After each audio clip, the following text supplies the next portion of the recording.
Indian हूँ। अब मित्रों, मैं इस कार्यक्रम को शिखर पर पहुंचाना चाहता हूं। हमारे बीच में आदरणीय अनिल अग्रवंशी जी हैं, जिनका मैंने परिचय दिया, पूरी दुनिया में जाने जाते हैं। अगर आप हास्य के कवियों के 5 नामों की लिस्ट पूरे देश के बड़े कवियों की बनाओगे तो आदरणीय मेरे अग्रज अनिल अग्रवंशी जी का नाम भी उनमें होगा। उनको भूमिका की कोई आवश्यकता नहीं है, क्योंकि अनिल अग्रवंशी नाम अपने आप में भूमिका है। हरियाणा से आते हैं और हरियाणा का आदमी कैसी बात करता है ये उत्तराखंड वालों को बताने की जरूरत नहीं है, क्योंकि उत्तराखंड की बहुत सारी जगहों पर हरियाणवियों को आपने वर्जित कर रखा है। लेकिन उसके बाद भी एक हरियाणवी को बुलाया। एक बार जोरदार ताली बजाए, अनिल अग्रवंशी जी आए। भाई साहब अपना काम पाठ करें।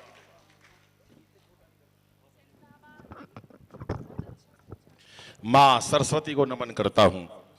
ई को कम कर दे। हेलो, बढ़ा, घटा, अरे घटा दे, वही कर दे जहां था। बैठ जा, मैं यही देख रहा था, तुम खाली बैठे हो तीनों। मैं इतनी देर से ये कविता पढ़ रही है, ताली बजा रही है, खाली बैठे। एक बार ताली बजाओ जरा जोरदार। मां सरस्वती को नमन करता हूं, पावन मंच को प्रणाम करता हूं और आपकी उपस्थिति को नमन करता हूं। 2 लोगों ने ताली बजाई है, रहने दो।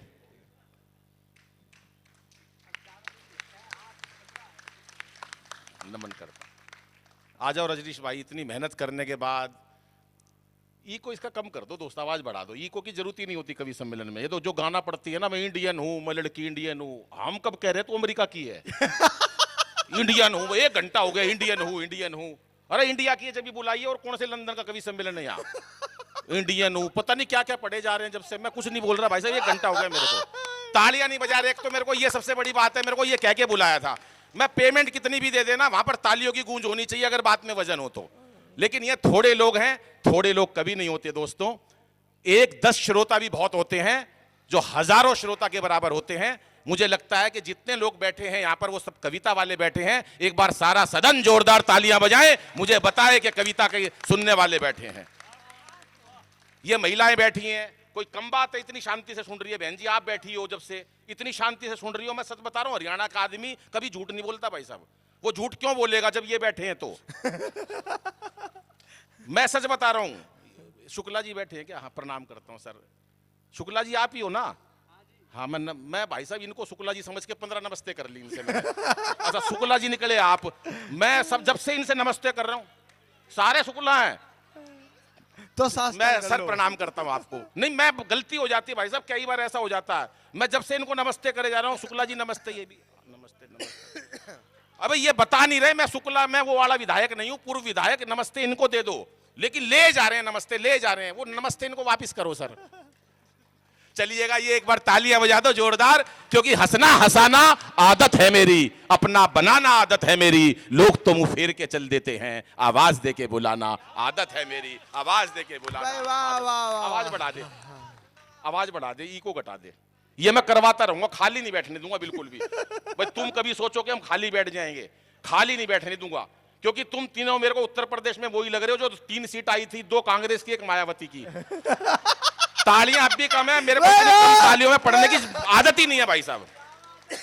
ये इतने मस्त लोग बैठे हैं, ये बैठे हैं 3 लोग। प्रणाम करता हूं सर, क्या बात है। हाँ, आज हमारे सर बैठे हैं, मैं नमन करता हूं। हरियाणा का ये दोनों बच्चियां, बेटा बैठ जा, शाबाश। हाँ आजा, बैठ जा मेरी बच्ची।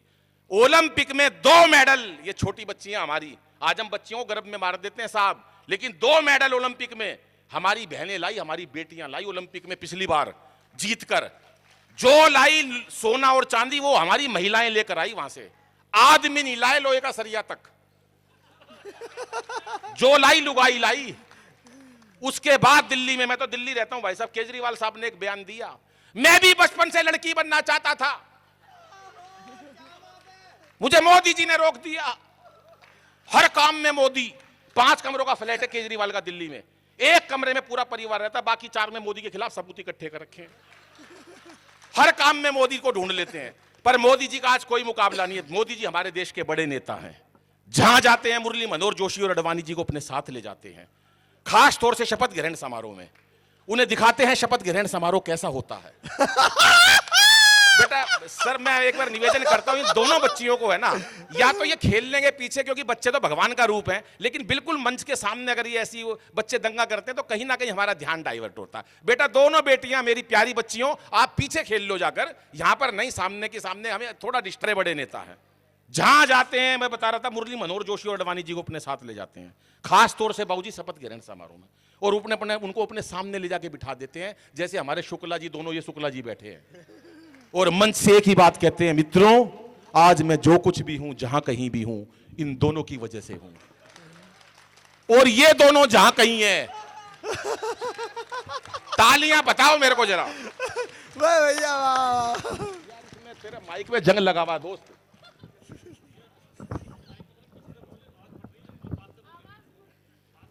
और इसकी आवाज सही आ रही है, गूंज ज्यादा रही है आवाज, थोड़ी सी इको कम, इको है इसमें, इको है, इको है ना, तो बढ़ानी नहीं है, काक चल दिया, घटा दे इको, हाँ बिल्कुल साफ कर दे, बिल्कुल सूखा दे, बिल्कुल इको, वो इको है, अब नहीं है, तो बैठ जा फिर, और क्या करेगा, बैठ जा, इतनी देर हो गई, ये बहन जी बैठी है इतनी शांति से सुन रही है।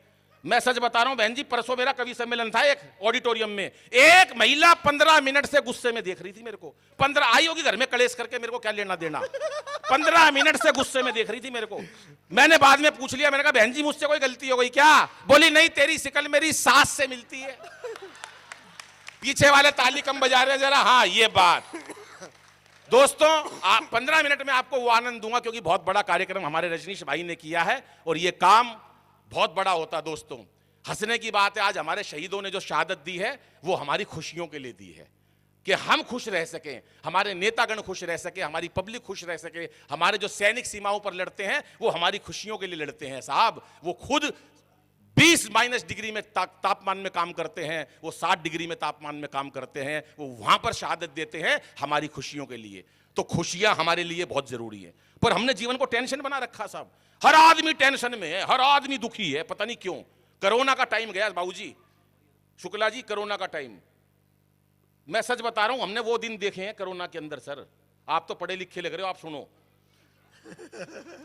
कोरोना के टाइम में बाबूजी सुन लो, कोरोना में 2 साल तक हमारी हिम्मत है, वही लुगाई देखी हमने सुबह से शाम तक।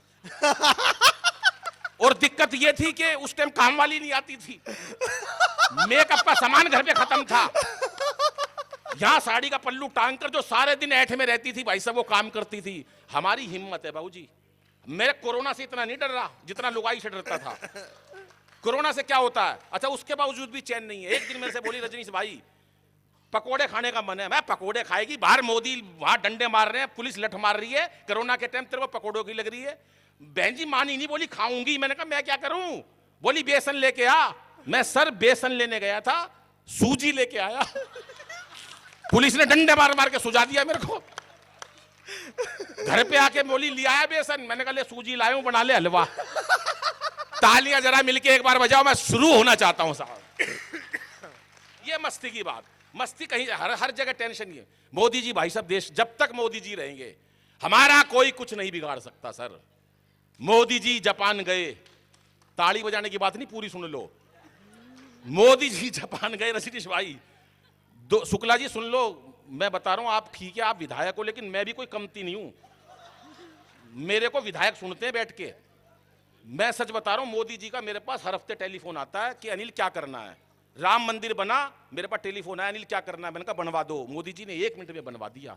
आप ये मत समझो मैं कल कम पेमेंट लिए तो बड़ा कवि नहीं हूं, कवि उतना ही बड़ा हूं मैं, पेमेंट भले कितनी लियो। मेरे पास रजनीश भाई का फोन आया, अनिल भाई क्या लेगा, मैंने कहा जो अमित शर्मा ले उससे 2000 रुपए कम दे देना। बोले अमित शर्मा 2000 ले रहा है, तू तो फ्री में आ जा। ऐसी बात नहीं है। मोदी जी का फोन सर मेरे पास आता, सीधा डायरेक्ट आता, बिना किसी जाने पे, बिना किसी बिचौलिए के। अनिल भाई क्या करना, धारा 370, मैंने कहा हटा दो। मेरे कहने से धारा 370 हटी है, किसी को नहीं पता देश के अंदर आज ये बात। और मैं अपने मुंह से बड़ा इसलिए नहीं करता क्योंकि ये बताते नहीं है। बहन जी मैं सच बता रहा हूं, आज ये इतनी शांति से सुन रही है हमारी बहनें, मैं हमारे हरियाणा की तरफ की लुगाई इतनी देर चुप नहीं बैठ सकती। अगर लुगाई इतनी देर हमारे हरियाणा की तरफ चुप बिठा दो ना भाई साहब, खड़ा नाश हो जाए। मैं बताऊं कैसे। वो एक ने हेलीकॉप्टर चलाना सीख लिया, घर वाले बोले यार तूने हेलीकॉप्टर सीख लिया, एक बार हमको भी सैर करवा दे। बोला यार तुम शोर बहुत मचाते हो। बोला नहीं मचाएंगे। पूरा परिवार हेलीकॉप्टर में शर्त पे बिठा लिया, कोई शोर नहीं मचाएगा। अब वो हेलीकॉप्टर काफी ऊंचाइयों तक उड़ा के ले गया, पूरे परिवार को बिठा के, कोई नहीं बोला। मना कर रखी थी उसने बोलने के लिए। पीछे मुड़ के देखा, सारा परिवार नाराज हुआ पड़ा, क्योंकि बोलने ही नहीं दे रहा किसी को। पीछे मुड़ के देखा, बोला अरे कोई कुछ तो बोलो। कोई नहीं बोला। उसने अपनी मां से कहा, मां तू ही कुछ बोल। मां बोली बेटा मैं अब क्या बोलूं, मैं जब ही नहीं बोली जब तेरा बाप नीचे गिर गया था। ये हमारे हरियाणा की महिला है। ये एक और गया, वो परसों कहां गया, वो लखनऊ कर रहा था वो। मैं लखनऊ का हूं, मैं यहाँ का हूं, मैं यहाँ का हूं। एक ये आए थे भाई साहब, ये अंतर्राष्ट्रीय कवि अनिल अग्रवंशी। लेकिन मैं एक बात बता दूं, आज हमारा अमित भाई जो बेहतरीन संचालन कर रहा है, ये हमारे देश का एक बड़ा संचालक है। एक बार जोरदार ताली अमित के लिए बजाओ। ये वीर रस का भी उतना ही बड़ा कवि है, पर ये अभी बना वीर रस का कवि। पहले खामा खां बोलता था, कोई फायदा नहीं भाई साहब। ये बता रहा था ना, मैं पहली रात को बता रहा था, अभी ये करा, पत्नी से मैंने कहा कि ताली बजा, वीर रस की कविता सुना दूंगा। मैं इस अमित की बता रहा हूं, शादी की पहली रात 1 घंटे अपनी लुगाई से एक शब्द नहीं बोल सका, डर की मारी। वीर रस का कवि है ये। 1 घंटे शुक्ला जी एक शब्द नहीं बोल सका। 1 घंटे बाद बोला तेरा नाम क्या है। वो भी छठी हुई थी उत्तर प्रदेश की, बोली कार्ड पे के तेरी बुआ का नाम लिखा है।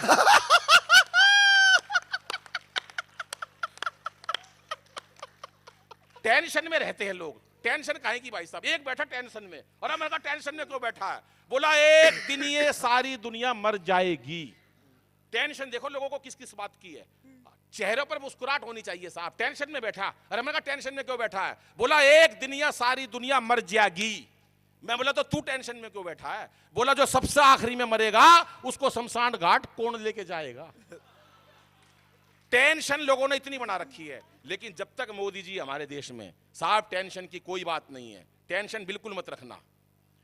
2 लाख करोड़ का लोन जापान से लेकर आए शुक्ला जी, मोदी जी। कितना? 2 लाख करोड़ का। इतने समझदार पीएम आज तक नहीं आए कभी। और बदले में देके आए गीता।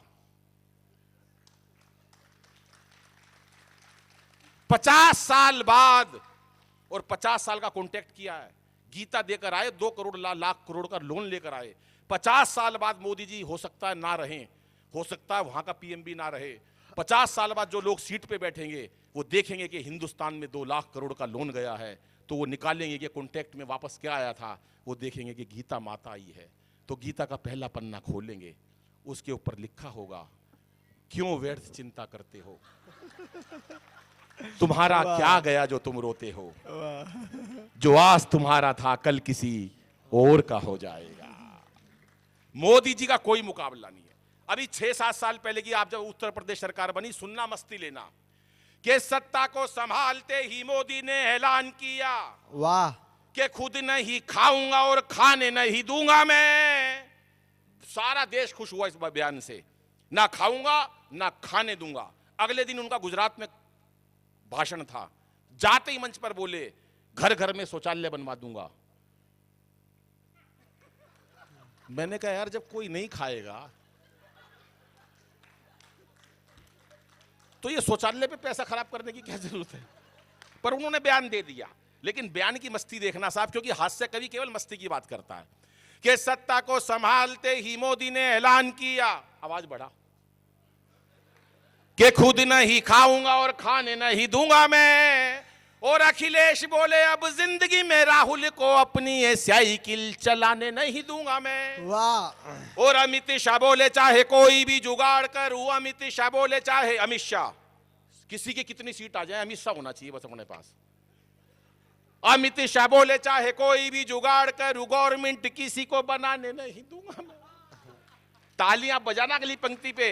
मेरी जो बात होगी केवल मस्ती की बात है, राजनीति से कोई मतलब नहीं है। कि अमित शाह बोले चाहे कोई भी जुगाड़ करूं, गवर्नमेंट किसी को बनाने नहीं दूंगा मैं। और योगी जी का बयान याद करना, जिनको याद आएगा ताली अपने आप उठ जाएंगी।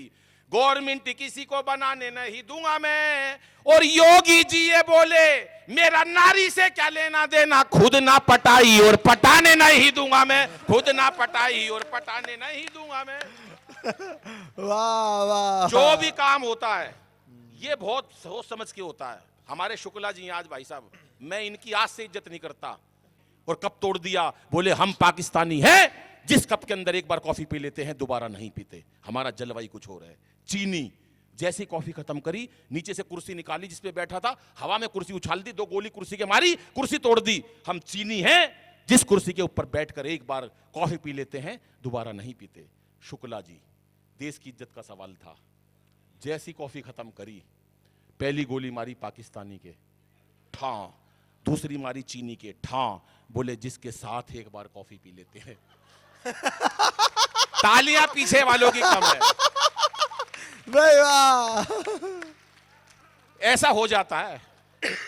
और एडीएम साहब बैठे हैं हमारे, सर क्या नाम है सर? ललित जी। 1892 से जानता हूं मैं इनको। ललित जी को 1800। सच बता रहा हूं मैं भाई साहब, ये बहुत जिंदा दिल लोग हैं। ये वो लोग हैं जिनकी वजह से आज सब कुछ हो रहा है, पूरा देश चल रहा है। अभी मैं इनके ऑफिस में गया, इनका पीए आया भाई साहब।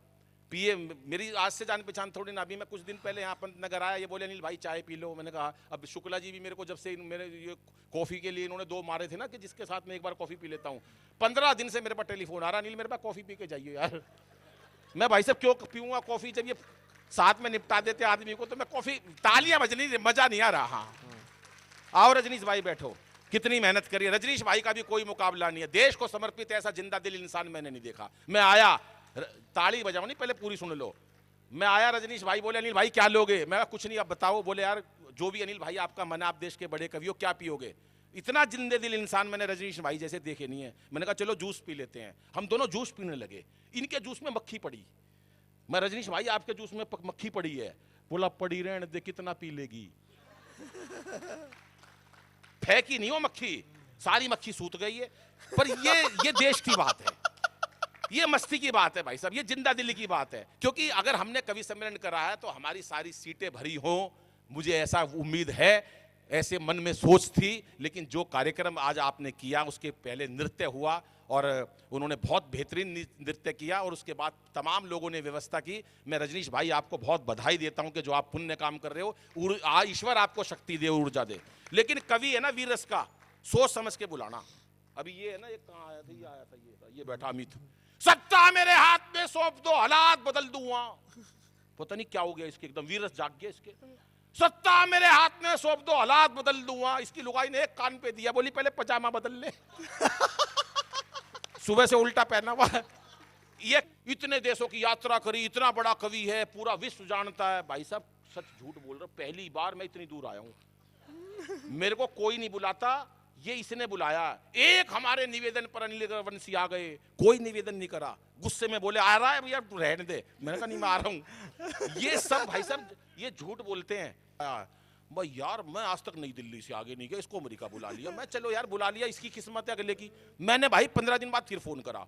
मैंने कहा सुरेंद्र भाई कहाँ? बोले स्विट्जरलैंड। मैंने कहा किस लिए? बोले कविता के लिए बुलाया। मैं यार मेरे को शक हो गया। मैं घर गया, घंटी बजाई, इनका बेटा आया। अब मैं बोला पापा कहाँ है? बोला भीतर मम्मी के साथ बर्तन मांजे है। मैंने वहीं से टेलीफोन करा। मैंने कहा सुरेंद्र भाई कहाँ? बोले कनाडा। तू कहाँ? मैंने कहा दरवाजा खोल, कनाडा के बाहर खड़ा हूं। चेहरे पर हंसी और दिल में खुशी होती है, सही मायनों में यही जिंदगी होती है। चेहरे पर हंसी और दिल में खुशी होती है, सही मायनों में यही जिंदगी होती है। और हंसना किसी इबादत से कम नहीं, किसी और को हंसा दो तो बंदगी होती है। किसी और को हंसा दो। टेंशन किस लिए साहब?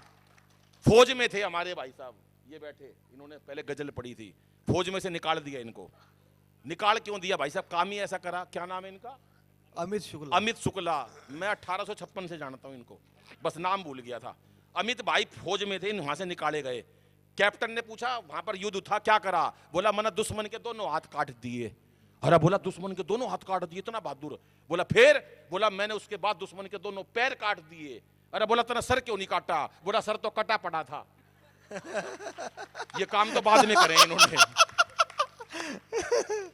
आज महिलाएं बैठी है, मैं प्रणाम करता हूं। पहले महिलाओं को अबला कहते थे, अबला अबला।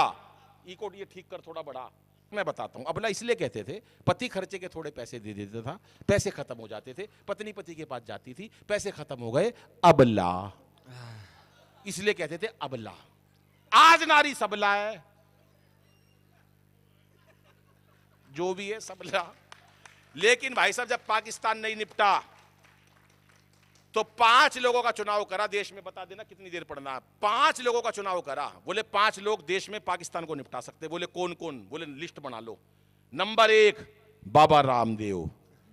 बोला यार बाबा रामदेव पाकिस्तान को नहीं निपटा सकते। बोला यार निपटा देंगे, इन्होंने बड़े बड़े उद्योगपति निपटा दिए। बोले नंबर 2, बोले नंबर 2 मोदी जी। बोले हाँ निपटा सकते हैं, इनका नाम लिख लो। नंबर 3 बोले केजरीवाल। एक बोला यार केजरीवाल पाकिस्तान को नहीं निपटा सकता। अरे बोला टीम में तो रख लो, निपटाएगा नहीं कम से कम दुखी तो कर देगा।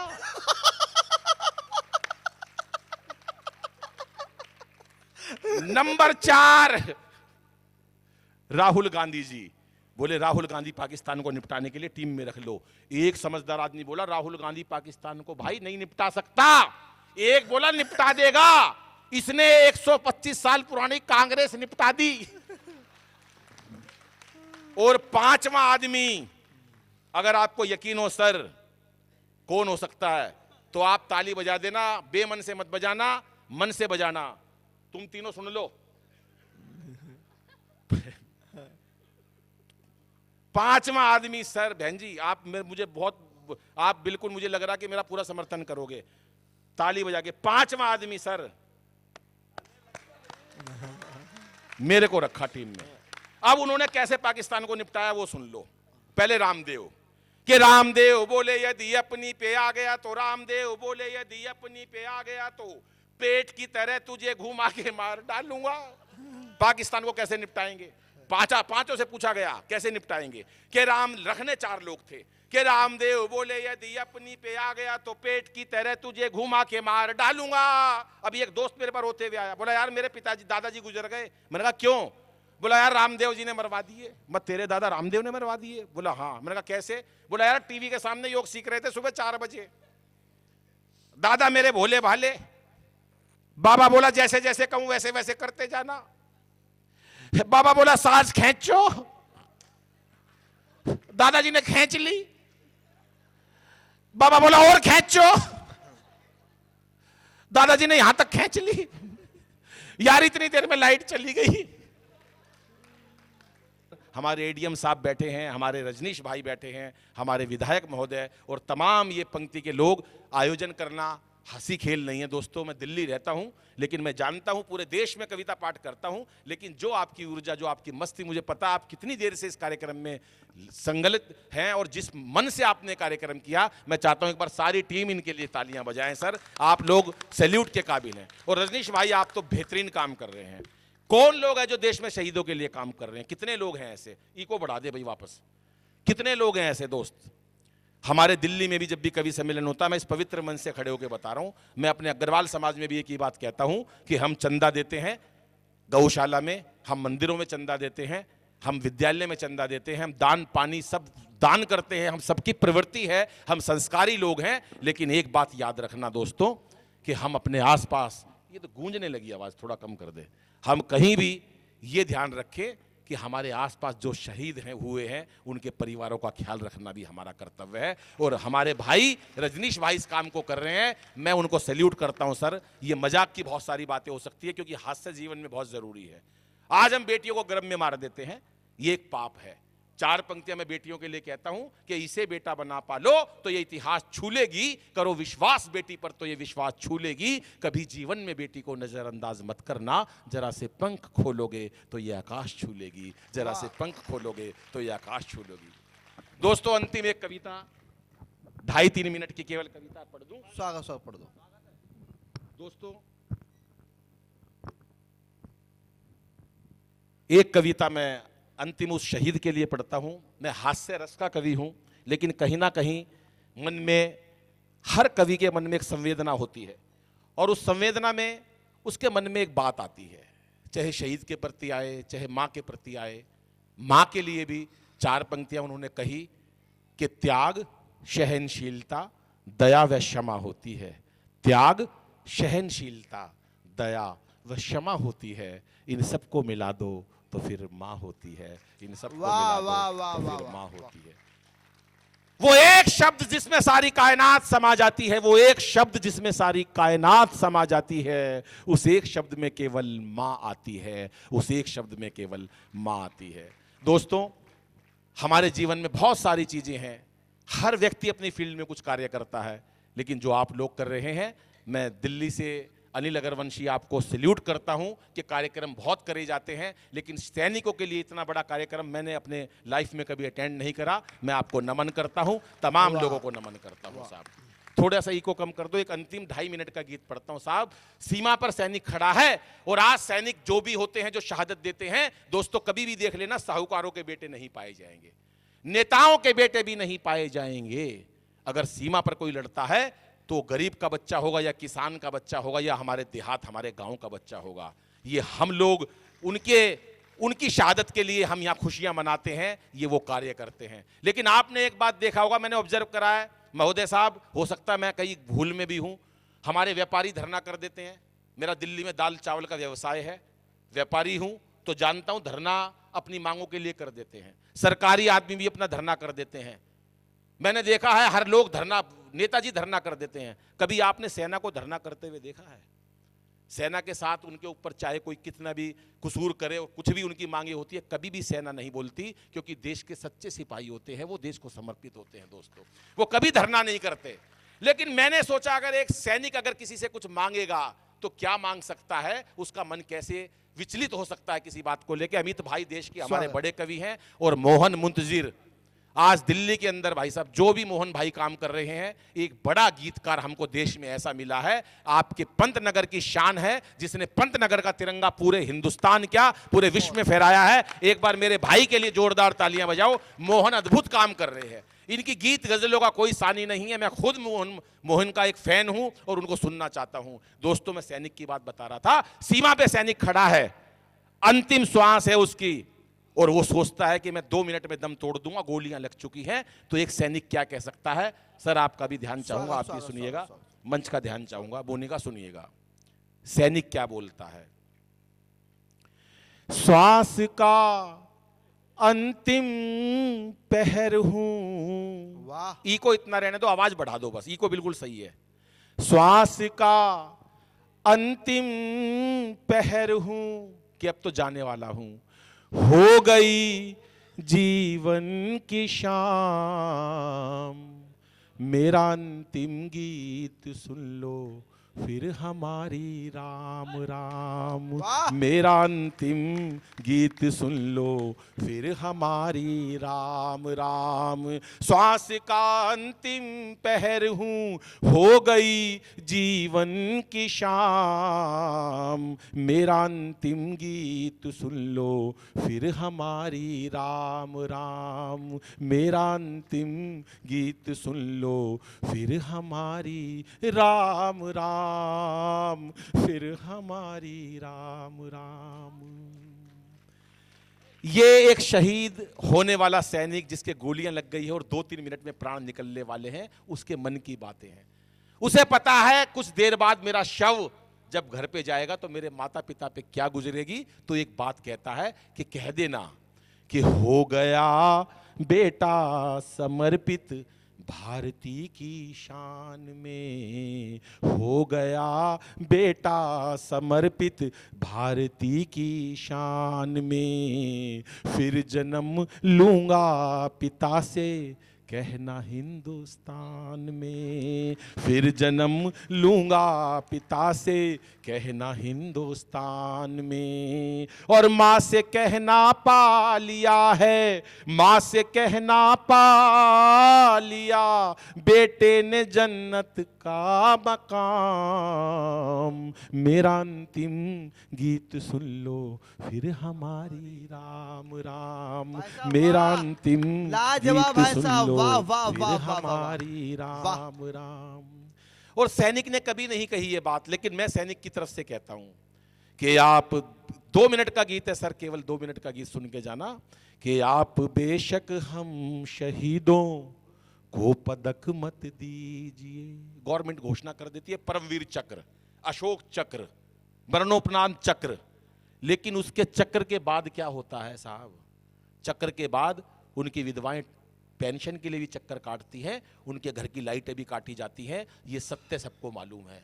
तब जाके कहीं रजनीश भाई जैसे लोग और हमारे शुक्ला जी जैसे लोग आगे खड़े होते हैं कि सैनिकों के लिए कुछ किया जाए। तो जब सैनिक सीमा पर शहादत देने के लिए है तो क्या बोल सकता है कि आप बेशक हम शहीदों को पदक मत दीजिए, रो रहा परिवार पीछे ख्याल उनका कीजिए, भूख से बच्चे न तड़पे, भूख से बच्चे न तड़पे, कर दो इतना इंतजाम, मेरा अंतिम गीत सुन लो फिर हमारी राम राम, मेरा अंतिम गीत सुन लो फिर हमारी राम। और अंतिम 3 पंक्तियां पढ़कर अपना स्थान लेता हूं साहब। हम कहते हैं, एक नेता ने बयान दिया बहुत साल पहले, पैसे मिलते हैं, शहादत दे भी दी तो क्या हो गया, ये उनकी ड्यूटी थी। मैं यहां आने वाले बैठने वाले लोगों से पूछता हूं दोस्तों, मैं खुद भी अपने आप से पूछता हूं, क्या मेरे को कोई लाख या 2 लाख रुपए महीना दे तो क्या मैं -10 डिग्री तापमान के अंदर वहां सेना पे खड़ा हो सकता हूं सीमा पर? क्या कोई 60 डिग्री तापमान पे खड़ा हो सकता है पैसों के लोभ में? ये जज्बा भगवान देकर भेजता है जब सैनिक हमारी हिफाजत करता है। दोस्तों, ये पैसों का जज्बा नहीं है, ये भीतर का जज्बा है। कैसे जज्बा है वो सुनो। और अभी भी मेरे को यहां तालियां इस कार्यक्रम में कमजोर लग रही हैं दोस्तों सैनिकों की बात पर। अगर आपको अंतिम पंक्ति पर लगे कि आज हास्य के कवि ने देश के सैनिक के प्रति बहुत बढ़िया भावनाएं व्यक्त कर दी हो, तो एक एक श्रोता की हाथ उठाकर तालियां चाहूंगा, उनके चरणों में सुनिएगा साहब। अब अंतिम बिल्कुल क्षण आ गया, तो कैसे पता चलता है शहीद को कि मैं जाने वाला हूं? कि धड़कने अब गीत वंदे मातरम गाने लगी। वाह, भीतर से ही आवाज आ रही है उसको वंदे मातरम की, तो उसे पता चल रहा है कि अब मुझे जाना है। कि धड़कने अब गीत वंदे मातरम गाने लगी, अलविदाए दोस्तों अब नींद सी आने लगी, अलविदाए दोस्तों अब नींद सी आने लगी, मूंद कर आंखें करूं मैं, मूंद कर आंखें करूं मैं उस तिरंगे को सलाम, मेरा अंतिम गीत सुन लो फिर हमारी राम राम, श्वास का अंतिम पहर हूँ हो गई जीवन की शाम, मेरा अंतिम गीत सुन लो फिर हमारी राम राम, फिर हमारी राम राम। भारत माता की धन्यवाद, नमस्कार।